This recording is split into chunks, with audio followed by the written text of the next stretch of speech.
Today our topic of discussion is nostoc cyanobacteria. Nostoc cyanobacteria की classification को अगर हम देखें तो इसको बैक्टीरिया की डोमेन में रखा गया है क्योंकि इसके बहुत से करैक्टरिस्टिक्स जो हैं वो प्रोकैरियोट से मिलते हैं। It has no prominent nucleus and all membrane bound organelles are absent in Nostoc. अगर हम इसकी डिवीजन देखें तो it is included in division of Cyanophyta because it contains chlorophyll.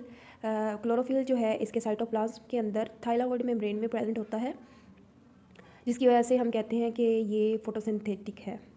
अगर हम इसकी अक्रस की बात करें तो they are mostly present in fresh water and terrestrial environments, mostly abundant occurs in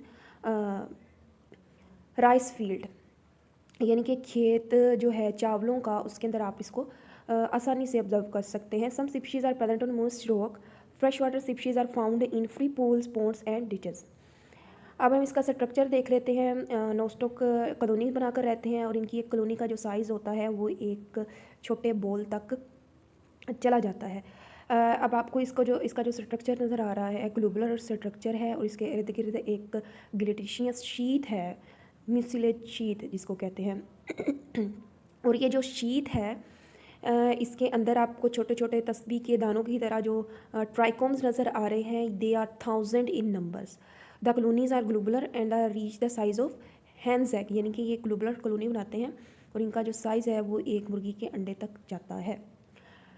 trichomes, each trichome is simple, free and open curved and coil. अगर हमें एक ट्राइकोम का स्ट्रक्चर देखें तो ये एक सिंपल स्ट्रक्चर होता है, कर्व्ड और कोइल होता है। It is an branch chain of cell. The trichomes contain one or more large cell called heterocyst. अब इसके अंदर अगर हम एक फिलामेंट का इसका स्ट्रक्चर ऑब्जर्व करें तो आपको इसके अंदर कुछ बीड्स जो हैं वो बहुत सिंपल और लीनियर फॉर्म में नज़र आ रहे हैं, लेकिन इसके अंदर कुछ इसके जो सेल्स हैं वो लार्ज साइज़ में हैं, जस्ट लाइक दिस, और इनका स्ट्रक्चर बाकी सबसे थोड़ा डिफरेंट है। इनको हम कहते हैं heterocyst and the function of heterocyst is the nitrogen fixation. इसकी जो सेल वाल है ये 3 लेयर्स की बनी होती है। आउटर मोस्ट इसकी जो सेल वाल है उसको हम कहते हैं कि ये म्यूसिलेज है। इनर लेयर जो है वो सेलोस की होती है और मिडल लेयर जो है वो पेक्टिक लेयर होती है। प्रोटोप्लाज्म पे आ जाते हैं। जितना भी सेल इसके सेल के अंदर लिविंग मैटर है उसको हम कहते हैं protoplasm. It is colourless, plastids are absent in it and ये 2 तरह के रीजन से मिलकर बना होता है।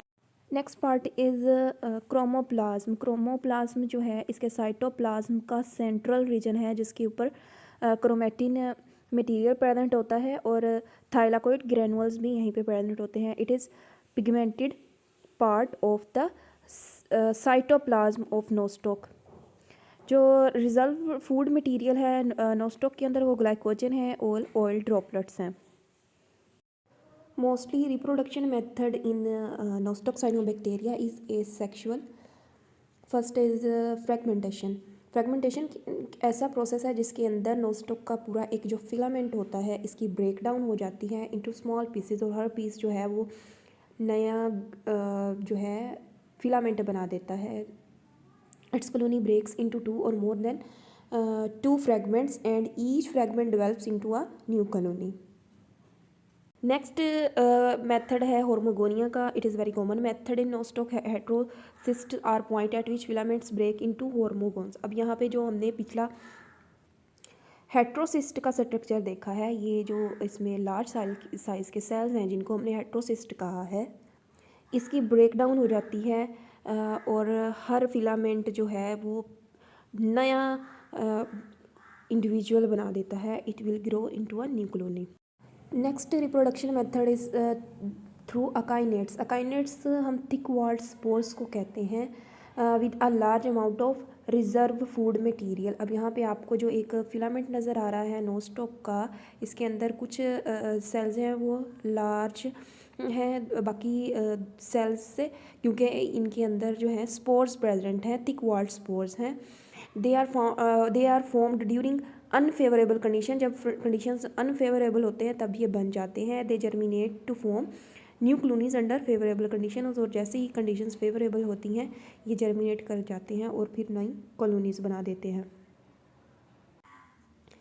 Next process of reproduction is heterocyst. Heterocyst become functional and germinate to a form a new filament. अब हेट्रोसिस्ट जो हमने देखे हैं सेल्स एक फिलामेंट के अंदर, क्योंकि ये साइज़ में थोड़े से लार्ज होते हैं, समटाइम्स ऐसा होता है कि ये फंक्शनल हो जाते हैं, एक्टिव हो जाते हैं, और हर हेट्रोसिस्ट टूट कर नया एक जो है इंडिविजुअल बना देता है, नई कॉलोनी बना देता है।